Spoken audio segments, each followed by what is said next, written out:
Hi everyone, so today in this video we are going to learn about the chapter sound. So we are going to see how sound is produced by humans. So how sound is produced in humans, okay, how we are going to hear and okay, how the voice is produced in humans we are going to see in this video, okay.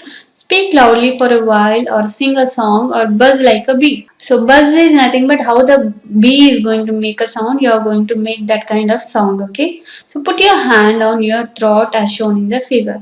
Do you feel any vibration? So what you have to do is, so in this figure you are going to see it, right? So this is your neck area and you are going to hold the neck area, or you are going to put the finger on your neck area and you try to talk. If you try to talk or if you are going to make any noise, you are going to see or you can feel some vibration like things near your neck, okay. So you are going to feel vibrations, right? Okay, keep aside for a while. Now in humans the sound is produced by voice box or the larynx. So where you have touched in this image, you have touched here, right? So this is your larynx or it is voice box. So this is the image of the larynx or the voice box here. From here only the sound is produced, and because of the larynx or the voice box only you are able to talk. Put your fingers on the throat and find a hard bump that seems to move when you swallow. So when you are swallowing or when you are speaking, you are going to feel the bump.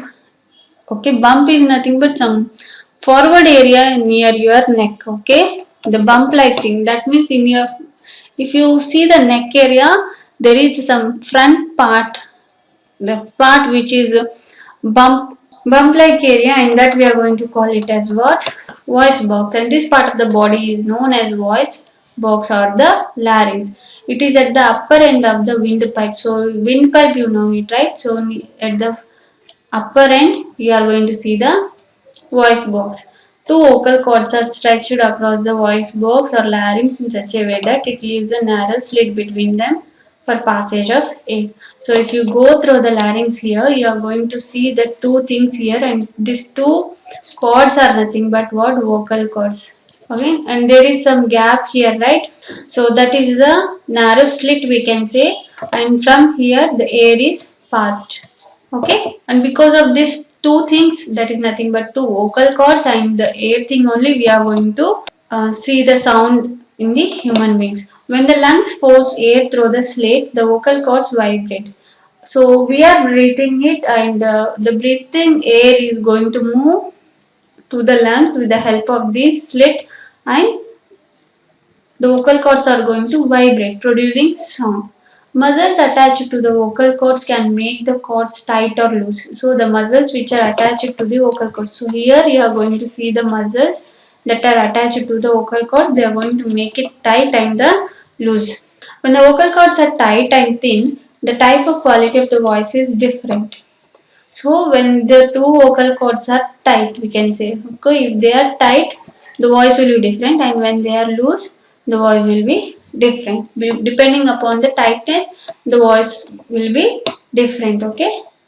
So when the vocal cords are tight, they will be thin, and the slit will be thin, and when the vocal cords are loose, the slit will be thick. That means the gap will be less here and the gap will be more here. So let us see how these vocal cords are going to function with the help of an activity. So in this activity, what you have to do, you have to take two rubber strips of the same size. So you can try with the paper also, but it is not that much effect as the rubber strips. So you are going to take two rubber strips. Okay, place these two pieces one of the other and stretch them tight. You are going to place these two rubber strips upon each other. That means upon one another you have to keep it, and now you are going to tight them. And now blow air through the gap between them. So when you tighten them, we are going to see the gap, and from the gap you are going to blow air from your mouth. Okay.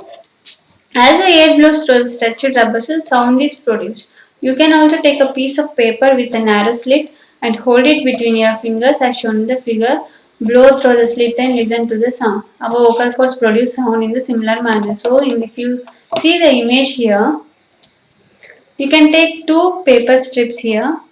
Okay, you are going to hold or keep upon each other, and there is some gap between two papers, and from that gap you are going to blow the air. Okay, when you are going to blow the air, there is a production of sound here. In the same manner, our vocal cord, our larynx or our voice box is going to work.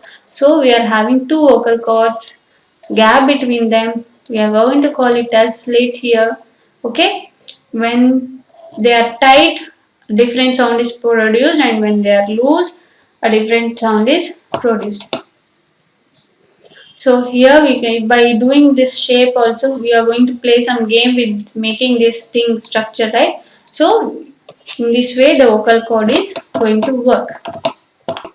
And coming to the vocal cords, in men are about 20 mm long, in women these are about 50 mm long. Children are very short vocal cords. This is the reason why the voices of men, women and children are different. So if you observe the men voice, woman voice and the children voice, the voices are completely different because of the length of the vocal cords. In men, the vocal cord length will be 20 millimeter. In women, it is 15 millimeter, and in children, it is less than that. Okay, that's the reason why we are having different sounds. So sound is a medium for propagation. Propagation is nothing but for movement, right? For movement of the sound, that means what? If I am 2 meters away from to you and I am going to shout at you, can you hear me? Yes, you can hear me. Okay, so that means why something is between you and me, so that you are going to my voice is going to travel towards you and you are able to hear. So what is that we are going to see here? When you call up your friend who is standing at a distance, your friend is able to hear your voice. How does the sound propagate or travel or to her? Okay, how the sound has been reached her?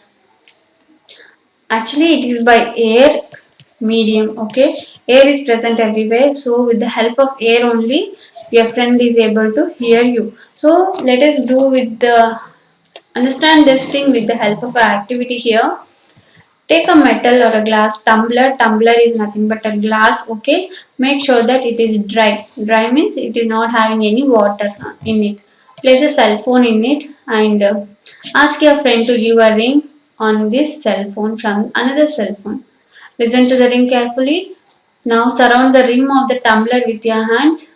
Put your mouth on the opening between your hands. Indicate to your friends to give a ring again, listening to the ring while sucking air from the tumbler. Does the sound become fainter as you suck air? That means what? What you have to do? So by seeing the image only we can understand this activity. You are going to take one empty glass bottle. In this glass tumbler, what you have to do? You have to put a cell phone. Okay, the tumbler should not contain any water, as if water is present your cell phone will be gone. Okay, so now with the help of another phone, try to or try say to your friend to call that phone. Okay, you are going to hear the ringtone, right? Or you are going to hear the phone sound here. So you are going to able to listen the ringing of the phone.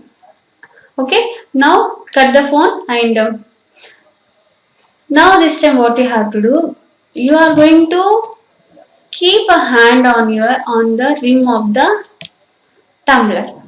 Okay, how the boy is holding the phone, and that means you are going to close this area with the help of the fingers. Okay, with the help of your, and with a little gap between your fingers, you are going to suck the air which is present in the tumbler, and while sucking itself you're saying to your friend to call the phone, and you're going to suck it continuously. When you're sucking the phone, you are going to see the ringtone has been become fainter. Fainter is nothing but the ring, the no, voice of the phone is going to become less. Okay, when we are sucking the air from the phone. So remove the tumbler from your mouth. Does the sound become loud again? So when you remove it, your fingers are from your mouth, again the sound is going to become loud again. Okay. So why? So because of air only. So let us, they gave the explanation here. Let us go for that thing. Is it possible that decreasing amount of air in the tumbler has something to do with decreasing loudness of the ring? Yes, here. Because when there is air, the sound is louder, and when there is no air, the sound is fainter. So you cannot hear the sound. You had been able to suck all the air in the tumbler, you will not listen any sound. If there is a chance of sucking all the air which is present in the tumbler, then there is no sound at all you are going to hear. Actually, sound needs a medium to travel. When air has been removed completely from the vessel, it is said that there is a vacuum in the vessel. So, where there is no air, that thing or that place we are going to call it as what? Vacuum. So, sound do not travel in vacuum, we can say. Sound do not travel in vacuum. Okay, so from this activity we can say that sound requires a medium, and that medium is in this activity air. Okay, okay. If there is no air, we are going to call that medium as the vacuum. The sound cannot travel through a vacuum. And next comes, so by this activity we confirm that sound is going to travel in air. Okay, so let us go for another activity so that we can conclude that does sound travel in liquid or not. Okay, so in this activity what you have to do, you are going to take a bucket or a bathtub, fill it with clean water, take small bell in one hand, shake this bell inside the water to produce sound. So in this image you are going to see a boy has kept his ear near the water, and he kept the bell inside the water, and he is going to shake the bell. Make sure that the bell do not touch the body of the bucket or the tub. Okay, exactly, it should be in the center. We can say the bell should be in the center, and we are going to shake the bell. Are you able to hear the sound? Yes, you can hear the sound. Okay, so place your ear gently on the water surface, and can you hear the sound of the bell? Yes, you can hear the sound of the bell, and this indicates that liquids sound can travel through the liquids also. Okay, so thank you for watching the video. For more videos, please subscribe the channel.